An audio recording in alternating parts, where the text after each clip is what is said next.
Hello दोस्तों, मैं रमनदीप आप सभी का यूपीएससी हिंदी की इस पंचायत में स्वागत करता हूं। दोस्तों, जैसा कि आप सब जानते हैं कि आप लोगों के लिए विशेष रूप से जो हमारा प्रयास किया जा रहा है हिंदी माध्यम को लेकर के, उसी प्रयास के तहत 11 तारीख को बृहस्पतिवार को शाम को 5 बजे ऑल इंडिया रैंक 3 रहे रचित राय सर उपस्थित होंगे हमारे इस चैनल पर। तो दोस्तों ध्यान रखिए आप लोगों की बात को कि ऐसा प्रयास हिंदी माध्यम में पहली बार हो रहा है, ठीक है। तो अगर आप लोग हमारे इस प्रयास को समर्थन देंगे, उत्साहित करेंगे हमें, तो रचित शेयर सर करिए थोड़ा अपने व्हाट्सएप पे, टेलीग्राम पे, जितने ग्रुप है देखिए, इसमें कोई ना प्रचार है ना कोई पैसा लग रहा है आपका। इसे आप अपने मतलब मन से शेयर कीजिए। फेसबुक पे अपने इवन रचित सर सामने से भी अपने फेसबुक, अपने टेलीग्राम, व्हाट्सएप पे स्टेटस लगा रहे हैं, शेयर कर रहे हैं।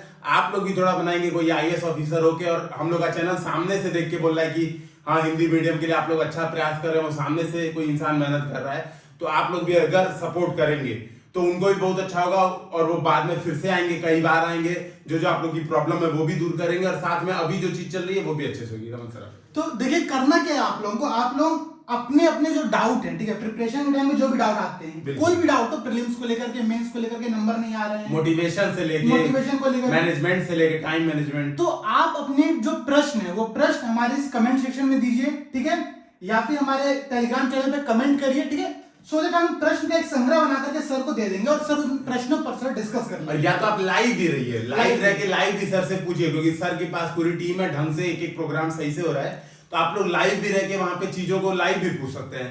लेकिन अच्छा यही रहेगा कि आप पहले से अगर प्रश्न दे देंगे तो सर भी प्रिपेयर्ड हो जाएंगे कि स्ट्रक्चर वे में आप लोग से डिस्कशन हो पाएगा और समय की मर्यादा का भी ध्यान रखा जाएगा। चलिए दोस्तों, ठीक है, तो आज शुरुआत करते हैं आज की पंचायत में। तो हम लोग करेंगे क्या कि हमारा प्रीलिम्स का जो नोट्स है, ठीक है, हम लोग नोट्स डिस्कस करेंगे किस फॉर्मेट में एक दूसरे से।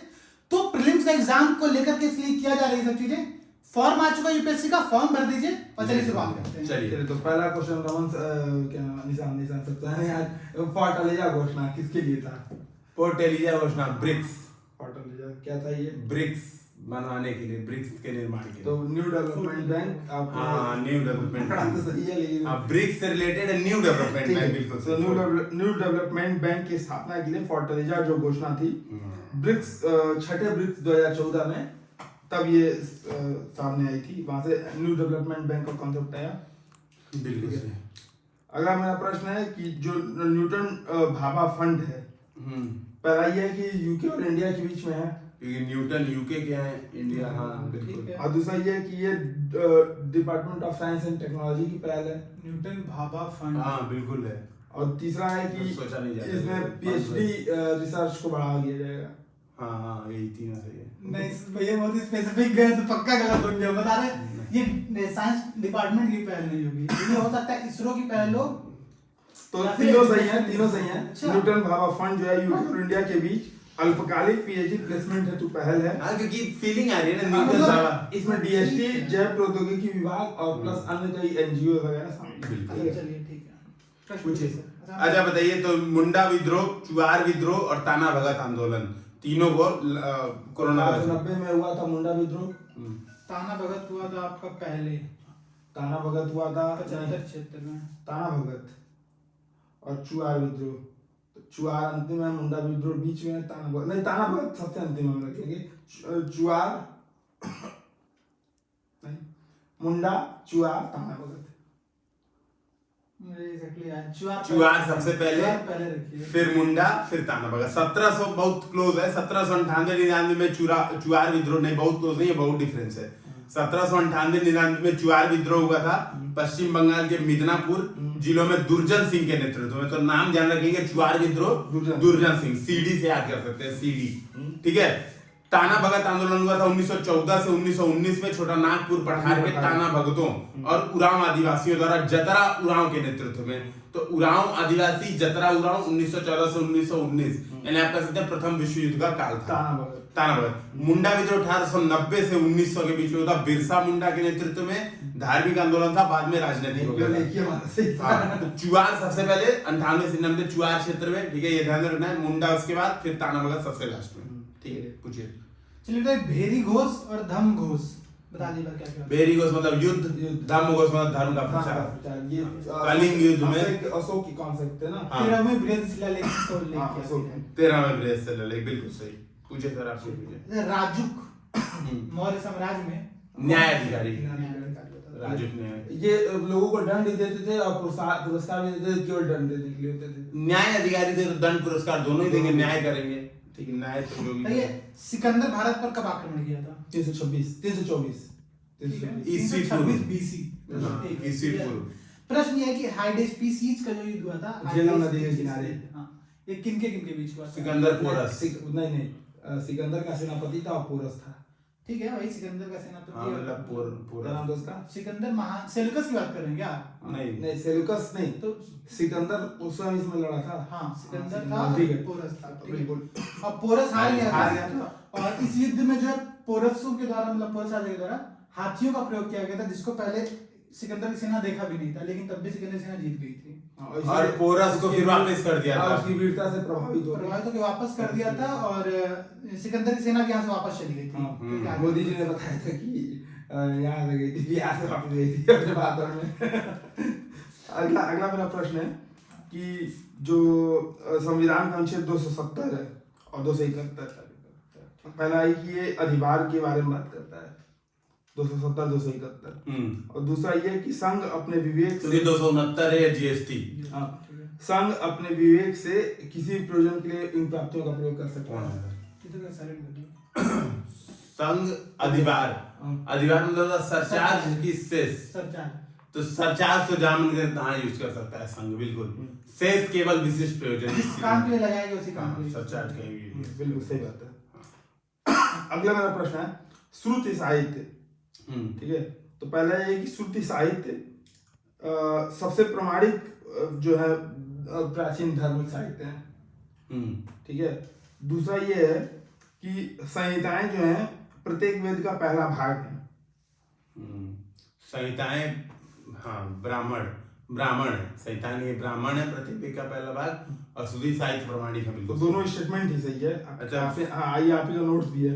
श्रुति साहित्य जो है, जो सुना गया है उसे कहते हैं, और यह सबसे प्राचीन प्रमाणिक धार्मिक साहित्य हैं। और संहिताएं प्रत्येक वेद का पहला भाग है। संहिताएं में मंत्रों का संग्रह होता है, तो जाहिर बात है ऋग्वेद भी मंत्र है, तो प्रत्येक वेद के पहले भाग में। बिल्कुल, आप डिस्कशन बताइए पंच सिद्धांतिका। बरामीर। ठीक है, अब बताइए महाभास। महाभारत ऑप्शन पढ़िनी, पतंजलि, इन दोनों से बताइए। तो पढ़िनी की अष्टाध्यायी थी शायद, रुद्राष्टध्यायी। हाँ, ठीक है। हाँ, पतंजलि की महाभास। ठीक है। अब एक क्रम बता दो, सुश्रुत और चरक। तो सुश्रुत पहले से चरक बाद में। ठीक है, सुश्रुत करीब 800 बीसी में आए थे और चरक 900 साल का अंतर है दोनों में। 500। अच्छा, 500, मतलब 800 बीसी और 300 बीसी में ये बाद में आए थे ना। 600 ईसा पूर्व वो थे और ये 300 ईस्वी में थे। ओके, मेरे हिसाब गड़बड़ हो से। गया फिर मैं। हाँ, ये गुप्त काल में थे और वो बुद्ध काल में थे। गुप्त काल में चरक थे। हाँ, और ये बुद्ध काल में थे। हालांकि सुश्रुत को कई लोग बोलते हैं कि चरक को कई लोग बोलते हैं कनिष्क के राजवैद्य भी थे। अच्छा, ठीक है। तो इसीलिए कालक्रम में कॉन्सेप्ट नहीं रहता। मतलब सुश्रुत और चरक में आते हैं, सुश्रुत सुश्रुत पहले पहले थे, आते हैं। चरक बाद में थे, बस ये ध्यान रखना है। ठीक है, चलिए। ठीक है, अगला प्रश्न पूछिए। चलिए बताइए, 9वीं अनुसूची 9वीं अनुसूची, ठीक है। कौन सा नंबर संविधान संशोधन? पहला संशोधन ये था। और किस बात में इसको बोला गया कि इस पे भी नाइट समीक्षा हो सकती है? केशवानंद भारती के बाद में देखो तो उनको बता रहे हैं। ये है तुम्हारा मेंस में क्वेश्चन आ चुका है। राजनारायणवाद। मेंस में क्वेश्चन आ चुका है। नहीं, आईआर कोएलोवाद। अच्छा, हाँ, मेंस में क्वेश्चन कोएलोवाद में दिए गए निर्णय से रिलेटेड ठीक है, क्वेश्चन आया था। इसी में वो क्या कहता ना अभी कोएलोवाद बोला था कि जो भी 24 सितंबर के बाद, 24 अप्रैल 1900, हाँ, मतलब केशवानंद भारती के बाद की जिस दिन डिसीजन की बात का जो भी होगा उसको हम रिव्यू कर सकते। ये बताइए, ओटावा घोषणा किससे संबंधित है? ओटावा, ये तो पढ़ा हुआ ऑप्शन। अंटार्कटिका, आर्कटिक, इसके अलावा साउथ चाइना सी, आर्कटिक, हिंद महासागर, ऊपर वाले सर्कल, आर्कटिक सर्किल। ठीक है, आर्कटिक परिषद बनाया गया इसके लिए, या ग्लोबल कॉमन का भाग है आर्कटिक परिषद? नहीं, और इसमें 11 देश हैं। 8 देश हैं। 8 भारत पर्यवेक्षक का दर्जा प्राप्त। हाँ, 8 देश है। यूएसए, रूस, Sweden, Norway, island, Finland, Canada, Denmark. ठीक है, तो ये 8 देश हैं और ये मिलके आर्कटिक परिषद बनाए थे। ठीक है, अच्छा, अंटार्कटिका ग्लोबल कॉमन है कि नहीं? है, ठीक है। अंटार्कटिका है। अच्छा बताइए आप नीचे वाला है, ऊपर वाला नहीं है। फाइटो माइनिंग और जन इच्छालन, दो टर्म डिफाइन करिए। जैव निक्षारण होता है कि जब फाइटो माइनिंग मतलब पौधों का प्रयोग किया जाता है। बिल्कुल सही। और जैव निक्षारण मतलब बायो नहीं, मतलब जीवों का सूक्ष्म जीवों का प्रयोग करके खनिज निष्कर्षण है ना। बिल्कुल दोनों सही है। हाँ, खनिज निष्कर्षण ठीक है। फाइटो मतलब पौधे, फाइट। अगला होता है D10 क्लब क्या है, अगर याद हो। डेवलपमेंट 10 ग्रुप है। डेवलपमेंट 10 ग्रुप नहीं मतलब ये ग्रुप है जो, हाँ, डेमोक्रेसी 10 जो चीन से आयात कम करेंगे supply chain 5G club 5G के लिए, हाँ। ब्रिटेन की पहले। भारत है इसमें, हाँ, D10 में भारत। ब्रिटेन के द्वारा भारत में शामिल किया गया। ठीक। अगला प्रश्न पूछिए सर। समुद्रयान परियोजना, समुद्रयान परियोजना। हाँ, ये किसका मतलब किसकी पहल है? Ministry of earth science. तो ऐसा मैंने लिखा तो नहीं है, मैंने लिखा राष्ट्रीय समुद्र प्रौद्योगिकी संस्थान NCPQR ना, वो उसी का वही है, गलती आता है। मिनिस्ट्री ऑफ अर्थ तो- साइंस ही है। और ये वही है ना कि 4000 मीटर नीचे तक के वो भेजेंगे 6,000 मीटर, हाँ, रिसर्च। सागरीय अध्ययन के लिए। ठीक है। ठीक है।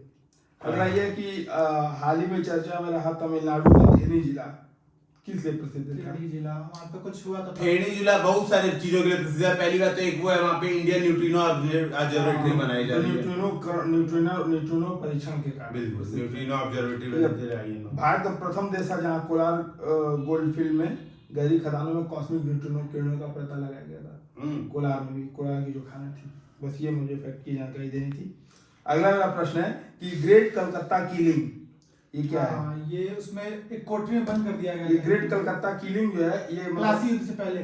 तो बताना है ये कब की घटना थी और इसमें क्या हुआ था? प्लासी युद्ध से पहले हुआ था ये कि बक्सर युद्ध से पहले हुआ था, उसमें कंफ्यूजन है इसके। हुआ तो प्लासी के पहले।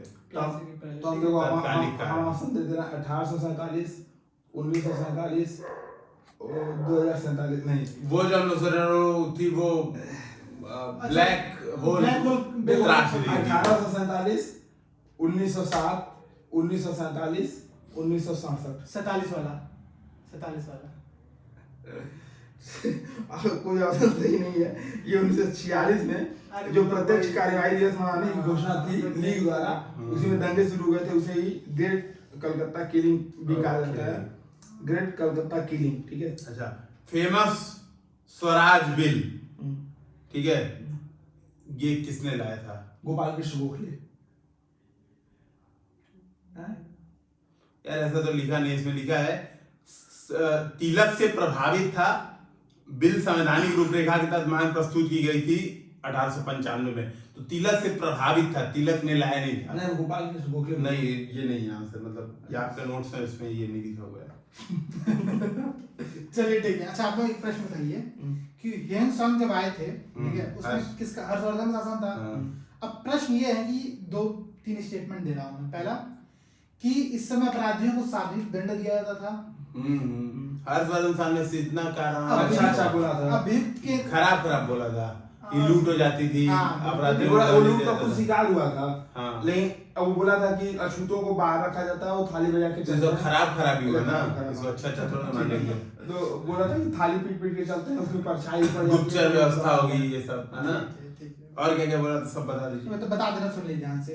तो हर्षवर्धन के शासन में आए थे ये 606 से 647 एडी का शासन काल था उनका कन्नौज में, ठीक है। तो ये नालंदा में इन्होंने अध्ययन किया था ह्वेन सांग ने, ठीक है।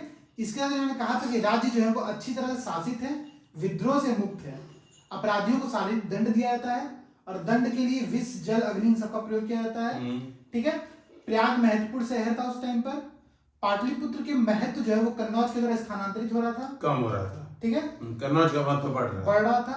सड़क और नदी मार्ग जो लूटपाट से सुरक्षित नहीं थे, बिल्कुल, ठीक है। बौद्ध धर्म की तुलना में हिंदू धर्म अधिक व्यापक था। सती प्रथा थी, महिलाओं को शिक्षा भी दिया जाता था, लेकिन पर्दा प्रथा नहीं थी, ठीक है।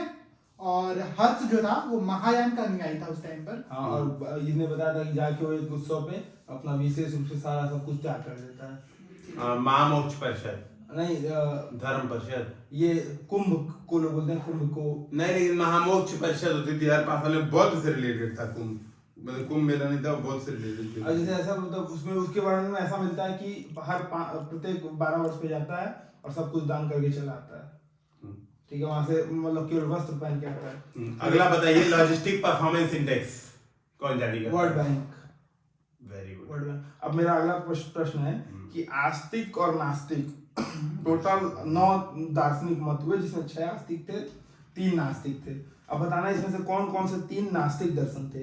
चार्वाक, तो न्यायिक, वैशेषिक, मीमांसा, जैन, चार्वाक, बौद्ध।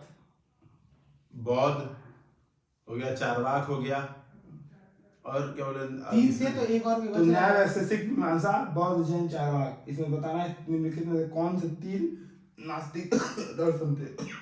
वैशेषिक, क्योंकि वैशेषिक में कण की बात वैशेषिक कर रहा है, हर कण को- परमाणु की, अब कुछ नहीं परमाणु की बात कर रहा है ना, जैमिनी, कड़ा तो बता- अब कुछ और न्याय, मीमांसा, न्याय, जीव गणना। ऐसा लग रहा है। तो 3 बता जो दीजिए नास्तिक आपके। दर्शन थे वो बौद्ध, जैन और चार्वाक थे। बौद्ध, जैन जैन, हाँ, नास्तिक जैन तो था। ईश्वर को मान रहा है ना, ईश्वर को मानते थे, जिन से लेकिन नीचे नीचे क्या मानते हुआ? थे। तो उनको नास्तिक दर्शन माना था। और 6 आस्तिक दर्शन थे, जिसमें सांख्य, योग, षड न्याय, दर्शन। वैशेषिक, वो पूरा षड मीमांसा, दर्शन। ज्ञान। अच्छा बिल्कुल, तो वो सारे आस्तिक। आस्तिक थे। ओके। ठीक है, बेसिकली यहाँ आस्तिक और नास्तिक का भगवान में मानना ना मानने वाला नहीं होता है। आस्तिक और नास्तिक का यहाँ पे कॉन्सेप्ट ये है कि किसके विरोध में क्या शुरू हुआ था। तो नास्तिक वो थे जो प्रचलित के विरोध में शुरू हुए थे। तो बौद्ध, जैन और चार्वाक के तीनों जो प्रचलित थे उसके विरोध में हुए थे। हाँ, और जो पहले से स्थापित परंपरा थे उसको आस्तिक दर्शन बोला जाता है। ठीक है, ठीक। ये केवल क्या नाम है, इसके संदर्भ में ही सही है ये वाला जो थ्योरी है। ठीक है, ओके। और जो नास्तिक दर्शन थे वो बेसिकली भौतिकवादी दर्शन थे।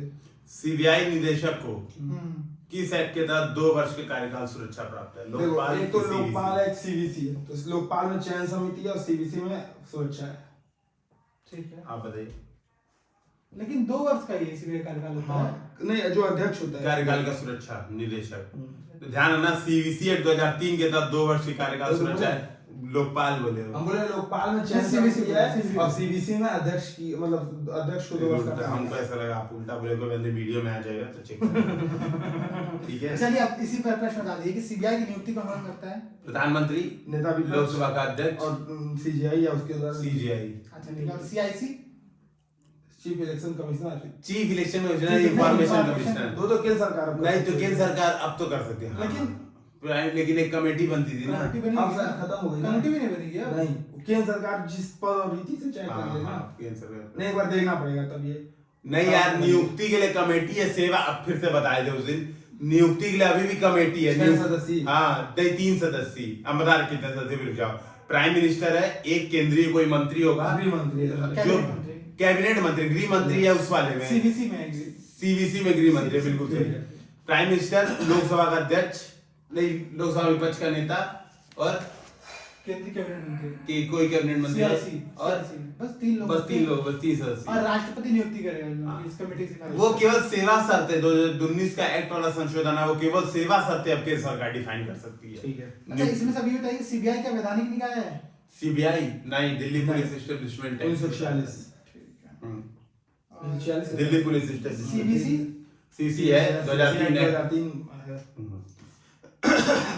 अच्छा, अगला बताइए, आपको बताना है, हाल में चर्चा में रहा ओसाका ट्रैक क्या है? ओसाका जापान वाला ये ना? किससे रिलेटेड ओसाका जापान? डाटा नहीं। नहीं, मेरे हिसाब से ये देखो 2 चीज से रिलेटेड हो सकता है। जलवायु परिवर्तन तो इसको किनारे पे इसको G20 नहीं, ओसाका ट्रैक G20 हाँ G20 का जो बैठक हुआ था उसमें था। क्या था, क्या? डाटा स्थानीयकरण। हाँ, इस डाटा के लिए। डेटा स्थानीकरण हेतु, बिल्कुल सही। वो लोग कह रहे थे कि डेटा स्थानीकरण पर रोक लगाई जाए, भारत ने बहिष्कार किया था, बिल्कुल सही। जापान के G20 में शिंजो अबे ने सीमा पर डेटा प्रवाह को बढ़ावा देने के लिए एक फ्रेमवर्क रखा था। चलिए ठीक है, बताइए, ईडी किस मंत्रालय के अंतर्गत आता है? इन्फोर्समेंट वित्त मंत्रालय। डायरेक्टोरेट इन्फोर्समेंट कर रहा है तो हाँ, वित्त मंत्रालय। ये जांच तब तक आरंभ नहीं, सही बात है, जांच तब तक आरंभ नहीं कर सकता है जब तक कि किसी अन्य एजेंसी के द्वारा एफआईआर दर्ज न की जाए। हाँ, पहली बात। बिल्कुल। दूसरी बात, इसके सामने अगर तुम कोई गवाही देते हो तो ये न्यायालय में एडमिसिबल होगा। मतलब सिर्फ एकमात्र ऐसी संस्था है ये। जैसे पुलिस के सामने दी गई गवाही कोर्ट में एडमिसिबल नहीं होती है, लेकिन इसके सामने इंडियन एविडेंस एक्ट 1872। ठीक है। हाँ, इंडियन एविडेंस एक्ट है। अब आपको बताना है कि मालधारी मालधारी जनजाति गिरवन, किस गुजरात में ना, वो जो भूमि में रहते हैं? हाँ? किस गांव? बन्नी घास भूमि, वहाँ तो आग की लपटें से निकलती छड़ी हैं। धान, अच्छा। छड़ी धान बोलते हैं इसको। अच्छा, अब बताइए, क्या पूछें, सोचे तो हम बताएं, पूछें। जैसे biofloc technology biofloc technology. Nitrogen कम करता है पानी में से, वेरी गुड। मतलब अशुद्धियां पानी साफ करने के लिए।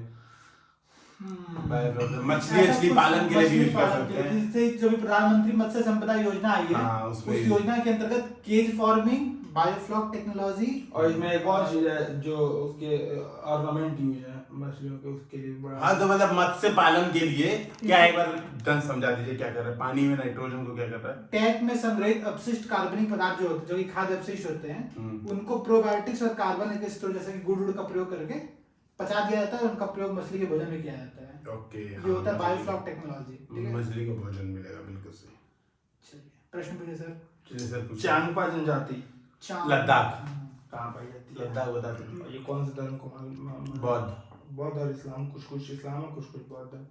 तो पश्मीना जो बकरियां इन्हीं लोगों के द्वारा भी कहा गया था कि चाइना को दिक्कत की जा रही है, चाइना हमको आने जाने नहीं दे रहा है ना। और ये चांगपा समुदाय जो है पश्मीना बकरी का पालन करते हैं। पता, भारत में रोजगार, प्रश्न पूछिए। कानूनी अधिकार है, संवैधानिक अधिकार है, गैर मतलब अधिकार नहीं है। कानूनी अधिकार है। रोजगार का अधिकार बिल्कुल सही, कानूनी अधिकार। अच्छा, ये पूछ सकते हैं प्रश्न, बड़ा ऐसा बहुत पूछता है कि एक चीज और था, सुप्रीम कोर्ट बोला था कि निश्चित रोजगार, आजीविका का अधिकार सुप्रीम कोर्ट बोला था। तो तो अब ठीक है, मतलब मान लो आजीविका का कानूनी अधिकार अधिकार अगर ऑप्शन में रहेगा तो यही मानेंगे, बनने का एक्ट का दिया गया है। एक सुप्रीम कोर्ट ने बोला एक एक्ट बना के दिया है। आजीविका के अधिकार अनुच्छेद 21 के तहत है ना। तो आजीविका का अधिकार और रोजगार पाने का अधिकार दोनों अलग अलग है। जनरली रोजगार पाने का अधिकार, अगर ऐसा स्टेटमेंट यूपीएससी खास करके आजकल पूछ रही कंफ्यूजिंग, तो अपने को यही ठीक करना है। ठीक है, तो अगला बताना है कि जो अब भूकंपीय असंबद्धताएं हैं, तो क्या होगा, मतलब उसको बताओ। CMRGL। हाँ, सीएम राहुल गांधी लल्लू होगा। किसी लोग को पूरा भी लग सकता है ये बात। तो कोनराड मोहरिक रैपिड लाइंस ऐसे है, कोनराड है सबसे पहले, फिर मोहरविक है, तो सीएम राहुल गांधी से हो जाएगा तुम्हारा रेपिटी, जी से हो जाएगा तुम्हारा गुटेनबर्ग, और एस से हो जाएगा लेहमैन। तो ऊपर से नीचे यही है। सीएम राहुल गांधी। हाँ, अगला बताइए, एक्यूवरीन जो युद्ध अभ्यास है भारत का किस देश के साथ है? एक्यूवरीन, तो ये तो पहले मरीन है, और एक्यूवरीन तो ये आपका इंडोनेशिया। ऑप्शन दीजिए सर, मैं बता दूंगा अभी। Malaysia, Maldives, Indonesia, Thailand. तो मालदीव के साथ है। थाईलैंड। मालदीव के साथ, भारत मालदीव के मध्य 2009 से। अभ्यास ईस्टर्न ब्रिज। ईस्टर्न ब्रिज, ये ऑप्शन दो। Britain, UK, sorry US, France और इटली। इटली के साथ अभ्यास eastern bridge. Italy. Britain. Royal air force of Oman लिखे हो, ओमान, सॉरी ऑप्शन गलत था, सॉरी। अरे रॉयल एयरफोर्स लिखा था, आगे ब्रिटेन है। ठीक है, तो रॉयल एयरफोर्स ब्रिटेन के साथ है द्विवार्षिक, सॉरी ओमान के साथ है द्विवार्षिक अभ्यास ईस्टर्न ब्रिज। ठीक है, अच्छा ये बताइए, धर्म गार्जियन, ये इजी है।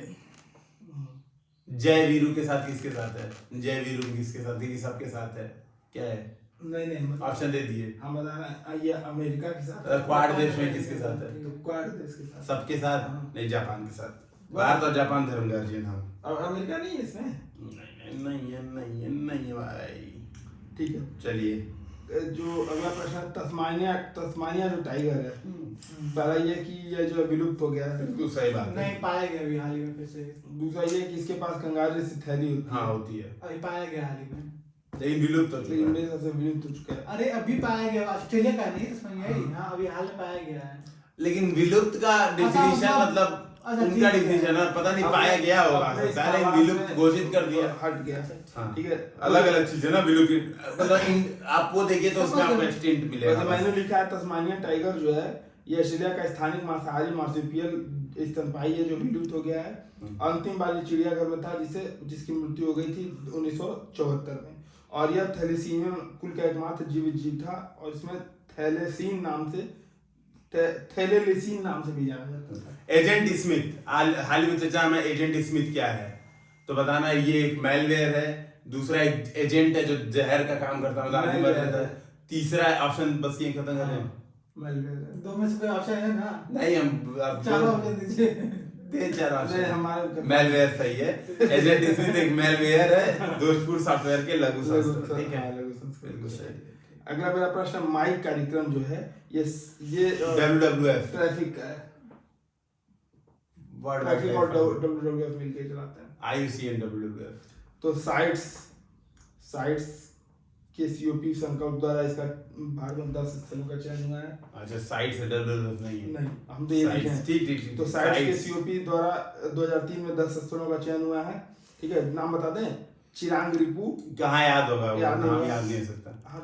आज का आखिरी क्वेश्चन। तो एक मिनट बस ये बता दे कहाँ है। चिरांग रिपू और ढांग पतकी असम में है, पूर्वी द्वार वेस्ट बंगाल में, देवमाली अरुणाचल में, गारो हिल्स मेघालय, मयूरभंज उड़ीसा, मैसूर कर्नाटक, नीलगिरी तमिलनाडु, शिवालिक उत्तराखंड और वायनाड केरल। सुन लेते हैं कि आपका। हाँ, शिवालिक उत्तराखंड में एकमात्र है जो उत्तर में एक आ रहा है, नीचे में तमिलनाडु, कर्नाटक और केरल में है। ठीक है, यानी कि आंध्र प्रदेश इसमें नहीं है।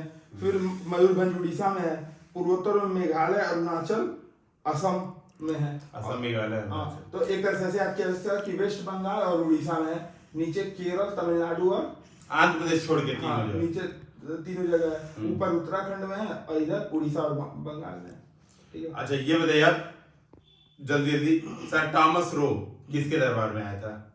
टॉमस रो 1504 में आया था, अकबर के दरबार में। ठीक है। जहांगीर, जेम्स फर्स्ट का जहांगीर के दरबार में। राल्फ फिच कब आया था ये नहीं लिखा है। अच्छा, राल्फ फिच का दरबार बताइए किसके दरबार में आया था? Aurangzeb, Akbar. Ralph Fitch Akbar, Thomas Roe Jahangir, Tavernier किसी पूछी थी। हीरो का इसने वर्णन किया था। हाँ, टेवर्नियर पहली बार इसने हीरो का वर्णन किया था। तो औरंगजेब में ही शाहजहां के काल से आया था, औरंगजेब के शासन तक रहा था टेवर्नियर। एंटोनियो मॉन्टेसराट, ये नहीं पता। अकबर, तब तक कोई नहीं पता। ठीक है, तो यही पे हम लोग डिस्कशन समाप्त करते हैं आज का दोस्तों।